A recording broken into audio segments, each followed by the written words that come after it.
തെരഞ്ഞെടുപ്പ് പരാജയത്തിന് പിന്നാലെ തൃശൂർ DCC ഓഫീസിൽ കൂട്ടത്തല്ല്. DCC സെക്രട്ടറി സജീവൻ കുരിയച്ചിറയ്ക്ക് മർദ്ദനം. ശക്തമായ നടപടി വേണമെന്ന് നേതാക്കൾ.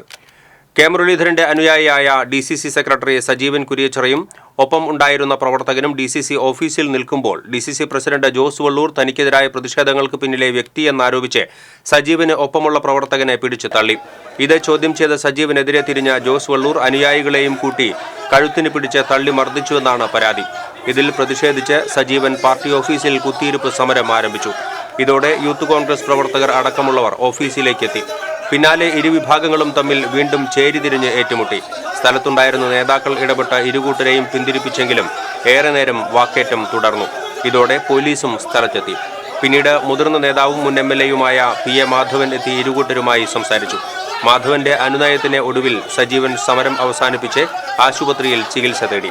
അതേസമയം വിഷയത്തിൽ KPCC ഇടപെട്ട കുറ്റക്കാർക്കെതിരെ ശക്തമായ നടപടി സ്വീകരിക്കണമെന്ന് നേതാക്കൾ ആവശ്യപ്പെട്ടു.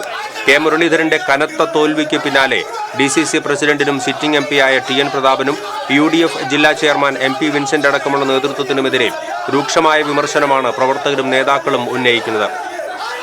യൂത്ത് കോൺഗ്രസ് പരസ്യമായി പോസ്റ്റർ പതിച്ചും രംഗത്തെത്തിയിരുന്നു. ഇതിന് പിന്നാലെയാണ് പാർട്ടി ജില്ലാ കമ്മിറ്റി ഓഫീസിൽ നടന്ന കൂട്ടത്തല്ല്. ഇത് കടുത്ത പ്രതിസന്ധിയിലേക്കാണ് ജില്ലാ കോൺഗ്രസിനെ തള്ളിവിടുന്നത്.